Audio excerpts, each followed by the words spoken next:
अस्सलाम वालेकुम to all of you. Welcome to our channel knowledge in. उम्मीद है कि आप सब खैरियत से होंगे। तो आज की इस वीडियो में हम बलूचिस्तान पब्लिक सर्विस कमीशन का पेपर जो है वो डिस्कस करने वाले हैं। ये तहसीलदार का पेपर है इवनिंग बैच का, ठीक है।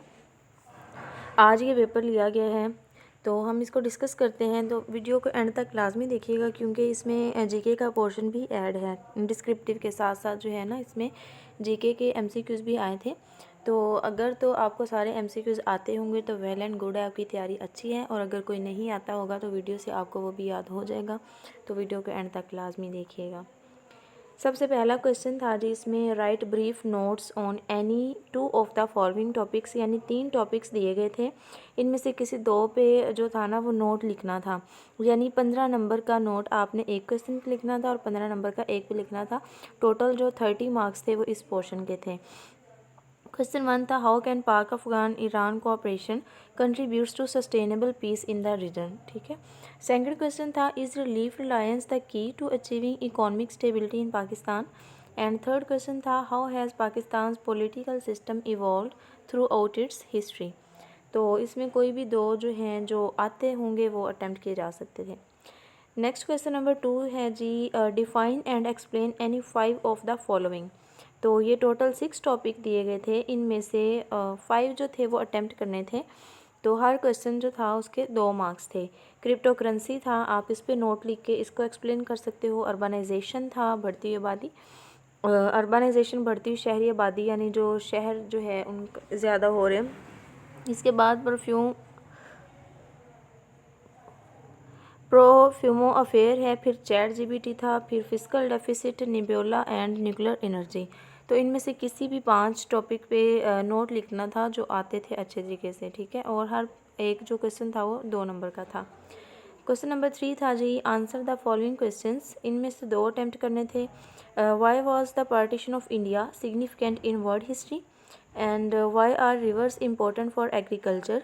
एंड थर्ड है जी, how can individuals and businesses reduce food waste. तो इसमें आपने 2 क्वेश्चन अटैम्प्ट करने थे और हर क्वेश्चन जो था वो 10 मार्क्स का था, यानी 20 नंबर का ये पोर्शन था, 10 नंबर का ये था। तो ये टोटल मार्क्स हो गए 60। नेक्स्ट क्वेश्चन नंबर 4 था जी, attempt any 2 of the following, इनमें से 2 अटैम्प्ट करने थे। What is the most pressing problem facing Pakistan today, analyse its impact and propose viable solutions. यानी डोमेस्टिक इशू पाकिस्तान अभी कौन से फेस कर रहा है, वो आपकी नज़र में कौन से थे, ठीक है, जो आपको लगता है कि प्रेसिंग प्रॉब्लम है पाकिस्तान की, उसको डिस्कस करना था और आपने उसके सॉल्यूशन बताने थे। वो आप पॉवर्टी कह सकते हैं, आप इसके अलावा इलेक्ट्रिसिटी के प्रॉब्लम्स हो सकते हैं, अनएम्प्लॉयमेंट हो सकती है, पॉलिटिकल इंस्टेबिलिटी है, ठीक है, वाटर स्कार्सिटी है, मिसमैनेजमेंट ऑफ रिसोर्सेज है। यानी बहुत सारे ऐसे टॉपिक्स हैं जिन पे लिखा जा सकता था कि ये जो है पाकिस्तान की प्रेसिंग प्रॉब्लम है, यानी लिखना एक पे ही था। तो जो आपको इन टॉपिक्स में से अच्छे से आता था उस पर लिख सकते थे। नेक्स्ट है, how can youth unemployment in Balochistan be addressed to prevent political and economic stability, suggest effective solutions. Unemployment पे था, यूथ अनएम्प्लॉयमेंट पे। उसके बाद है जी, describe the contributions of sir Syed Ahmad Khan to the upliftment of Muslims in the subcontinent. यानी sir Syed Ahmad Khan की हमने एफ़र्ट्स के बारे में बताना था कि उन्होंने मुसलमानों को अपलिफ्ट करने के लिए कौन से इकदाम किए थे, ठीक है। नेक्स्ट है जी हमारे पास ऑब्जेक्टिव टाइप। क्वेश्चन 1 था इसमें, विच वन काजेज हेपाटाइटिस। तो हेपाटाइटिस जो है बेसिकली ये इन्फ्लेमेशन ऑफ लीवर है। Hepatitis is called inflammation of liver और ये वायरस की वजह से होती है, ठीक है। Which country produces maximum energy from atomic reactors. तो यूएसए जो है एटॉमिक रिएक्टर से मैक्सिमम एनर्जी प्रोड्यूस कर रहा है। और आपने इसकी ना वैल्यू भी याद रख लेनी है। कितनी प्रोड्यूस करता है जी, 91.5 मेगा गीगावाट जो है ना, गीगावाट GW एनर्जी जो है ये यूएसए प्रोड्यूस करता है। नेक्स्ट है 3 पे who proved first that planets move around the sun. तो ऑप्शन जो नन ऑफ दीज है ये करेक्ट है क्योंकि ये सबसे पहले कहा था जी निकोलस कोपर्निकस ने ये कहा था कि जो प्लैनेट्स हैं वो सन के गिर्द घूमते हैं, यानी सन के गिर्द मूव करते हैं। इसमें ना एक स्टेटमेंट दी थी निकोलस कोपरनिकस ने, sun is the centre of universe. ठीक है, sun is the centre of universe, ये भी याद रखनी है आपने। स्टेटमेंट थी निकोलस कोपरनिकस की। और इसके अलावा निकोलस की एक बुक थी, उसका नेम था जी on the revolution of the celestial sphere. ठीक है, ये बुक भी निकोलस कोपरनिकस ने लिखी थी 1543 में। तो ये कुछ MCQs आपने याद रखने हैं। नेक्स्ट है जी, who was the last ruler of Umayya dynasty. तो मरवान 2 जो था ये रूलर था लास्ट उमैया डायनेस्टी का।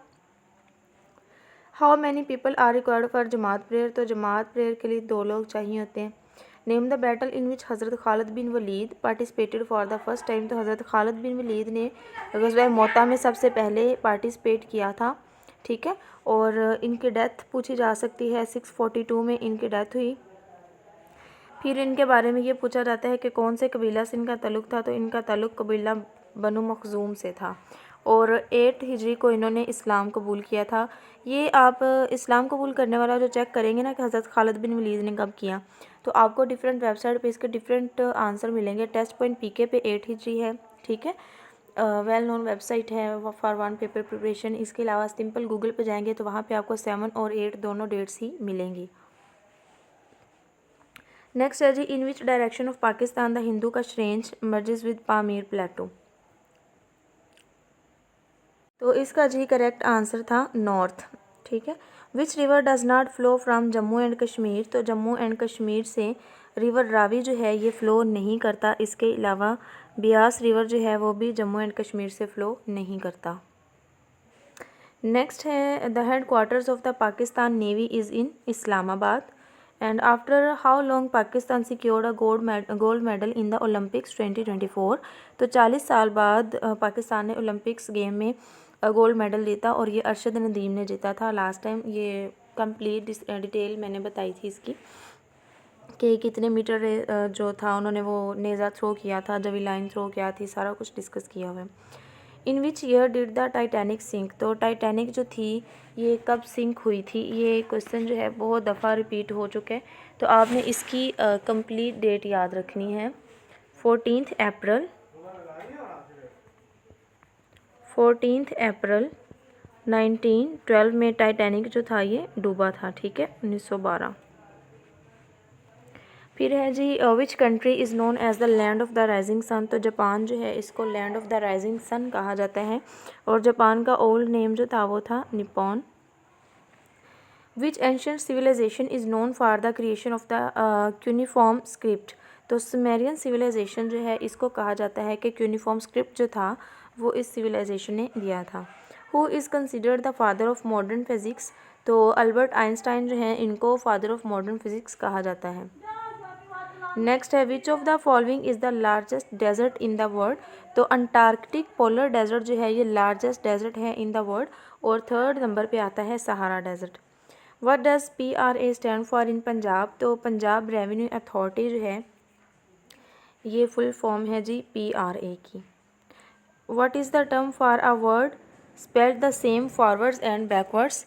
तो ऐसे लफ्ज़ जिनको बैकवर्ड और फॉरवर्ड सेम तरीके से लिखा जाता है उन्हें पैलिंड्रोम कहा जाता है।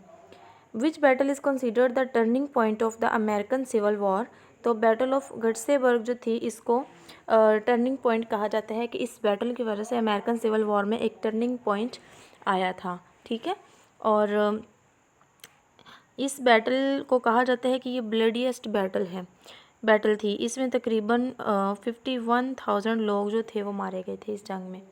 Who was the first female prime minister of the United kingdom. तो मार्गरेट थैचर जो थी ये UK की पहली फीमेल प्राइम मिनिस्टर थी, और इन्होंने 1979 से लेके 1990 तक ये प्राइम मिनिस्टर रही थी UK की।